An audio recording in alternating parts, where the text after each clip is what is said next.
This one came out of nowhere in terms of, I guess, not a topic that you get a lot of questions about. Physical therapist is about to engage with a patient who is coming from cardiac rehab, and I don't have any information on the degree of cardiac event.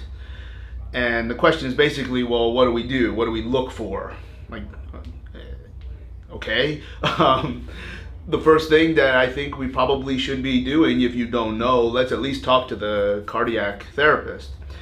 The language will probably be close enough to at least understand what they're saying. If somebody wants to pass judgment on the contemporary nature of what they're doing, I imagine that could happen. But that being said, just talk and see and maybe you're not even the right person to be helping this individual if you're so clueless in this type of situation. Well, then maybe somebody else would be better. Kind of always use ethics and what would you want your grandmother to do? Somebody who's going to work with somebody who has no idea what to do on day one, or even what tests to take. Maybe they do know how to intervene safely, or would you want them to see somebody else? But I think that kind of begs the question. I don't know the difference in terms of skill set.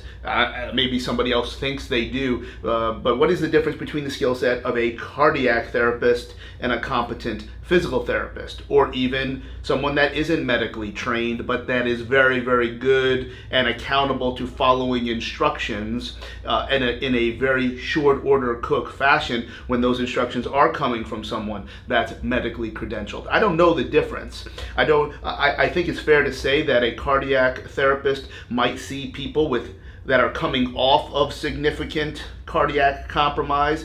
So when you see more people, you have opportunity to make mistakes. Hopefully they're not costly, and you'll be able to see unique patterns in different situations. Whereas a physical therapist maybe wouldn't see as many, particularly if you're working in a rank and file type of physical therapy office.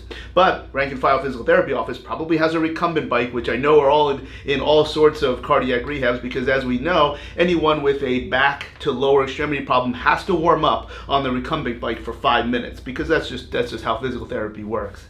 Anyway, I don't know that there's going to be anything differently, so we could probably assume that as this person is hopefully engaging in legitimate progressive overload, then they will probably still be in a phase in which they should be building up the weakest link to their cardiac health, which would probably be related significantly towards eccentric heart function.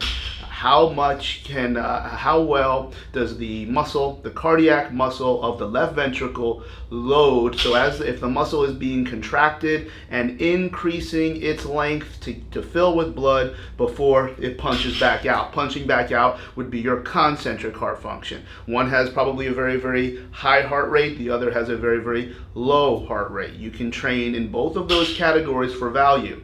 If somebody has cardiac challenges and has not been able to develop the complete capacity of all components to cardiovascular health and fitness, eccentric heart would probably be where you would start.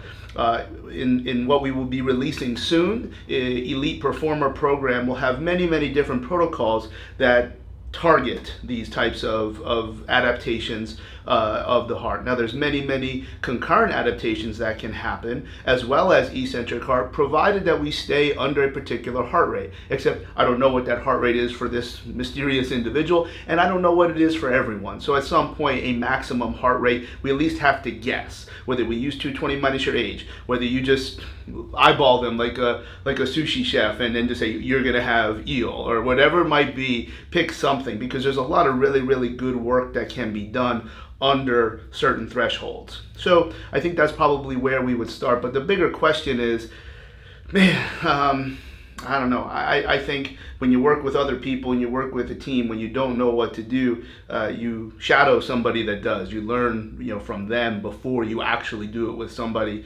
The people deserve better than that. And I don't know. I know that it can't always work out that way, because it kind of has to be the first time at some point.